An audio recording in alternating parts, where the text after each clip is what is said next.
Okay, Doctor, it's almost been about a year since the announcement for a new arena.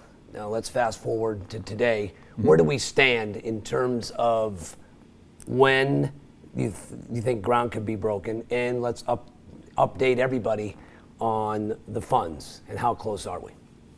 Well, terrific. Well, first, let me congratulate you on the continuing great job that you do for the school. You know, the mentorship that you provide our students for the SportsZone show is above reproach. You've done a terrific job sending our graduates out there well equipped. So I wanted to thank you. And you and your friend Gene continue to do a wonderful job on the live broadcast. Thank you. And so the school is very appreciative of your professionalism and the great work that you do. So, as always, we want to thank you for everything you do for us. Well, I like being professional, Doctor, all the time, at all, no matter what. But continue. All right. So, what's happened in the preceding year? Our president has worked extremely hard. As you know, cultivating gifts takes some time.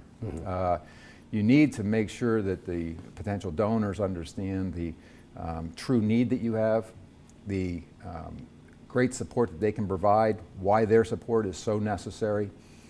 Since the last time we had a chance to talk, our president has worked very hard.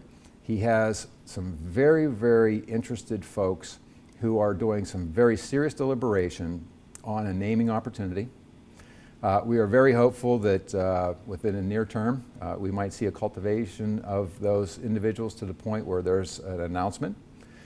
He's very hopeful that you know, some of these individuals really understand the compelling case that we have, the true need that we have.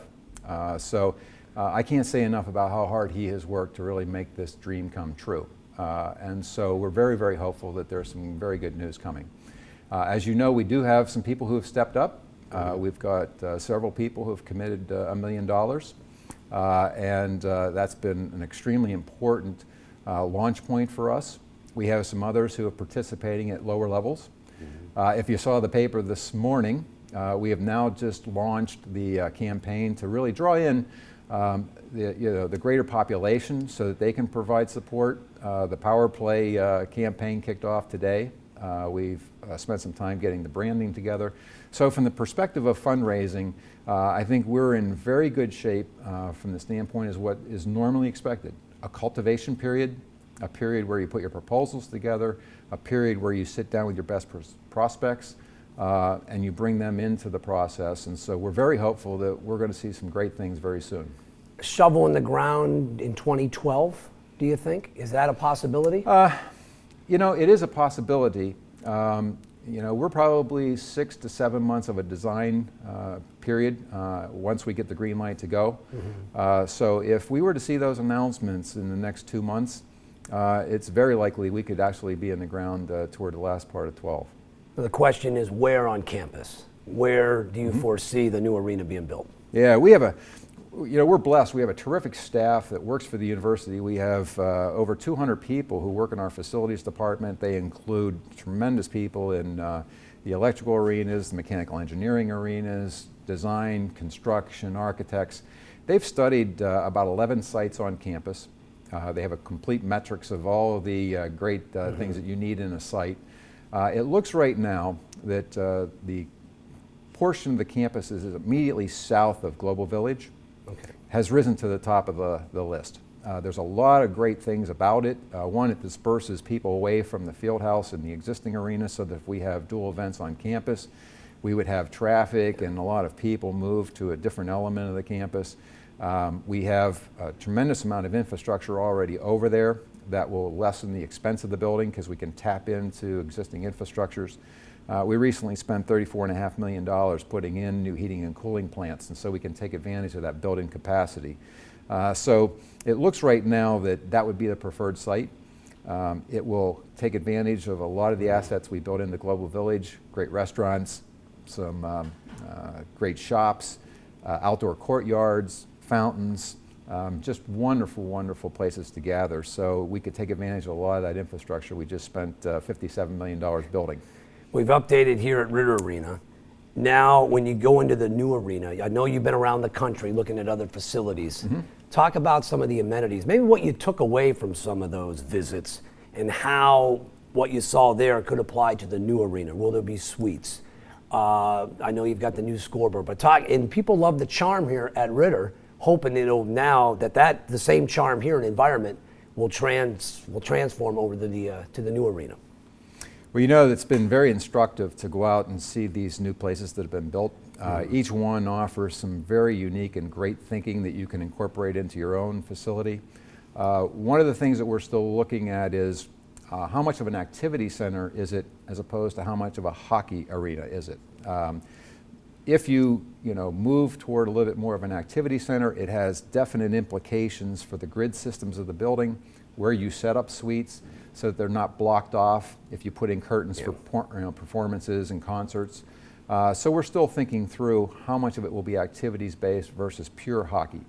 It's possible to do both very well, and we need to make sure that we have a little bit more focus on what we want to accomplish in the building. So that thinking is going on, and by the end of the day, we'll have that all mapped out. We'll understand exactly what we want to accomplish, and it'll be designed to deliver exactly what we're looking for. Having said that, the trend right now is that most of these new college-based facilities are building more of private clubs where there are 200, 300 people, size-wise, and they're going away from building lots and lots of smaller corporate suites. They find at the college level it's more difficult to continually sell corporate suites year in and year out, given the vagaries of the business community and whether they're having a good year or not from a P&L standpoint. So we're likely to go on the small side as far as number of corporate suites, and really put the emphasis in building a really world-class private club, adjoining seats for all those people who want to buy a membership into that club. There is food courts being planned for the building. We will bring in elements from Ritter and from the Rochester community into it so that our devoted fans and our loyal fans from here in Rochester can really feel an affinity when they walk in, and it'll make them feel at home. Pittsburgh did a terrific job with the Consol Energy Arena of bringing in history of Pittsburgh into that facility. They did a number of great things there. A number of the Canadian cities, when they built their arenas, they brought in the history and legacy of their programs, and so we've learned from those trips. When you look at capacity, are we looking 4 to 6 in terms of the size of the arena? Yeah, right now we have been talking in that 4 to 5 range. Okay. And our president, is still considering options, but I think that at this point he's comfortable in having us pursue a program that would be in that 4 to 5 range. Some of these places have built the facility so that in future years, if they needed to add some additional seats, the facility will allow for that. So that's certainly an option that's on the table. But right now, the president, I think, is very comfortable that a good size for us and for this community would be 4 to 5. When people say, listen, you just updated Ritter, why build? What do you tell them? Well, Ritter will still be a very important facility long-term for RIT. The facility we're talking about building will only have 1 sheet of ice. Most of the new ones, when they build them, they build 2 sheets in, and they incur all that additional expense for the second sheet. The fact that we have made such major investments in Ritter will serve us well because we'll avoid that expense in this new construction. And the reason they do that is if in fact there's competing interests for the use of the ice, meaning that they take it down so they can have activities, you always have that second venue for teams to practice, or for intramurals to play, or for your community groups to continue to enjoy. And so it's likely that Ritter will still be very active, and it will serve that function that should the new facility be used for an activity, Ritter will be our go-to place. One more thing about the arena. Will you open the naming rights? Will you put those out for bid? For the new arena? For the new arena. Right now, you could sign up, John. We'd be happy to take the check today. I got it right now. But on me right now, Doctor. All right. Well, we are really in serious discussions with some folks now who have a serious interest in naming rights. And like I say, the president's been working very hard to secure some funding that way. We have some of our local corporations who we've been talking to about naming rights for the private dining. There's a lot of conversations at a lot of levels, and we're very hopeful that pretty soon we'll be seeing fruition of all those discussions.